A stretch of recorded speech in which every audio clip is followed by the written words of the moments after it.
Hello, my students. I am Shmelis. Today we are going to do some ESSLCE questions, which is selected from grade 11, unit 1, which helps you to prepare for the national exam. Before our exercise, please subscribe, share, and like the channel. One of the first question is, which of the following is correct about the importance of history? Option A, it enables people to become less spiritual and more secular. B, it helps us understand contemporary issues. C, it encourages people to focus more on local than global issues. D, it depends extreme nationalism among the diverse populations. From our unit, we have seen different purposes or importance of learning history. Based on this, the answer for this question is B. Why? Because one of the importance of history is it helps us about the past, present. When I say present, sometimes contemporary issues, and may forecast future developments. The second question: what is the significance of periodization in historical studies? It helps to A, trace continuities and change through time. B, make the work of history to screen unusable sources. C, distinguish professional history from popular history. D, sort out factual details from fictitious narratives. Periodization is related to time, so the answer is A.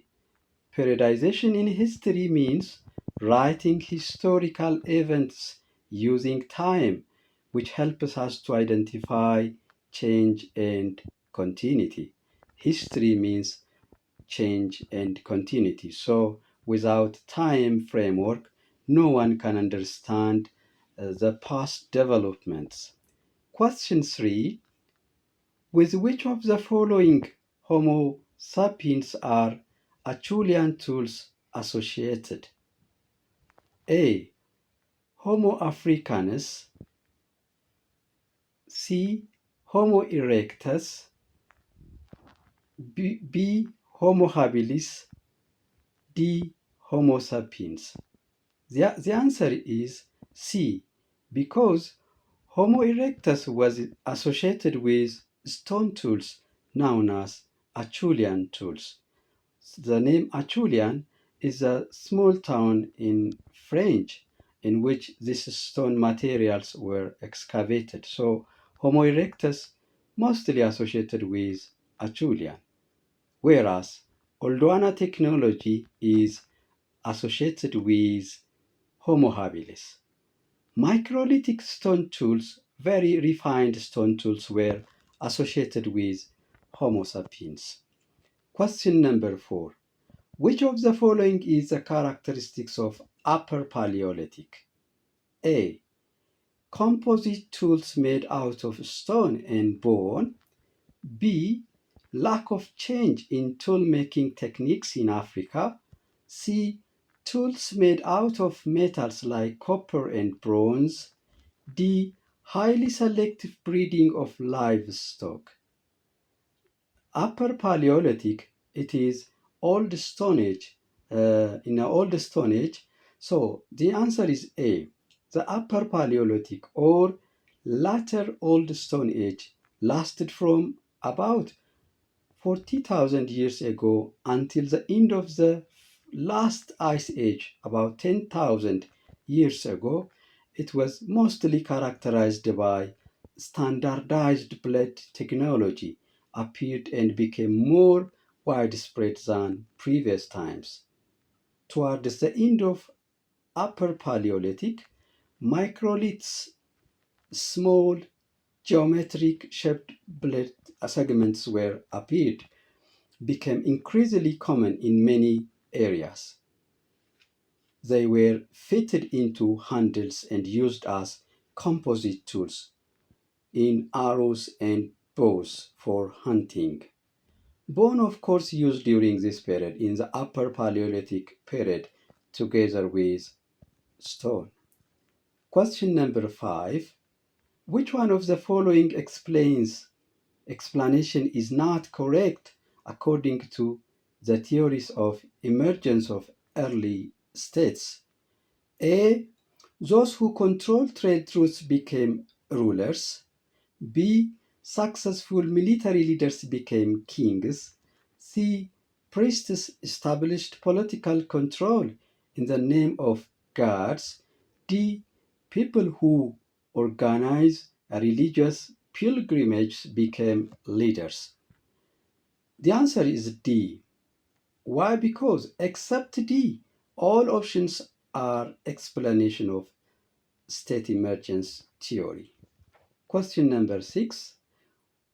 One of the problems in the study of Ethiopian history is that A. It is dominated by American historians. B. It is not taught in all universities of the country. C. It focuses on recent times only. D. Sources are often inadequate. The answer is D. The following are some of the major problems of Ethiopian studies or historical studies until 1963. To mention some of the problems, the first one was imbalance of sources, means inadequate sources. Focused on political history.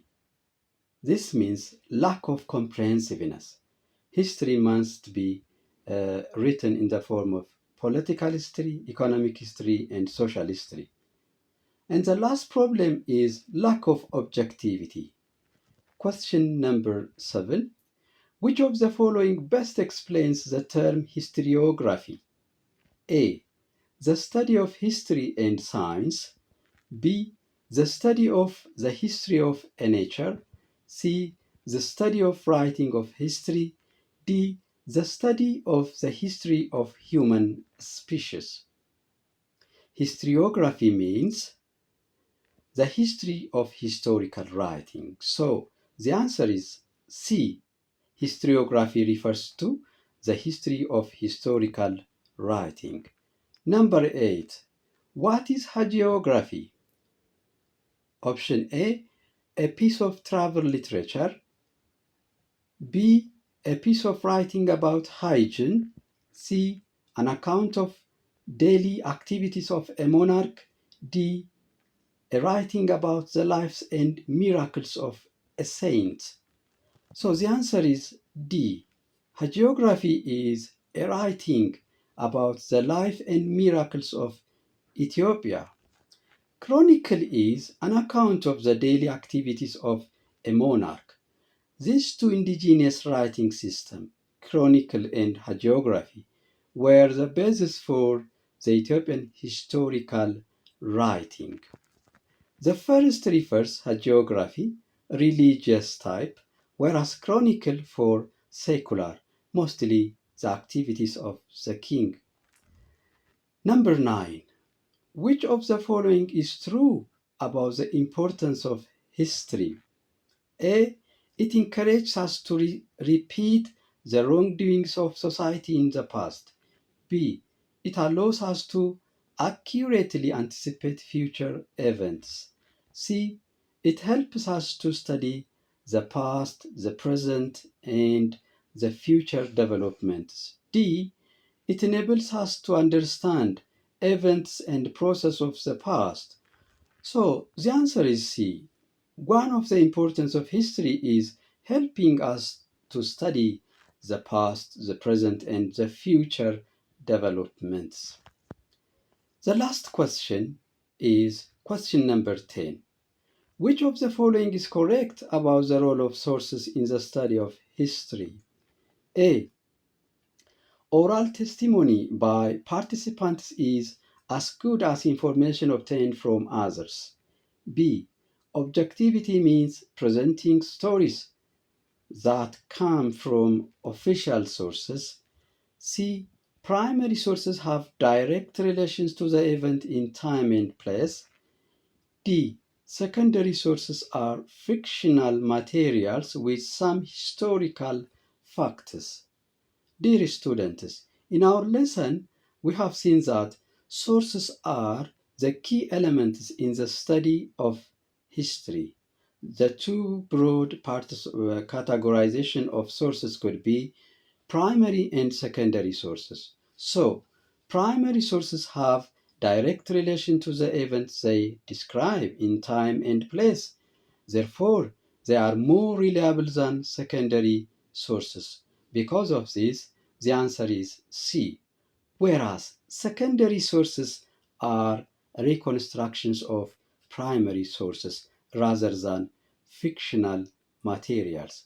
These are the 10 important questions for grade 11, questions derived from grade 11 unit 1.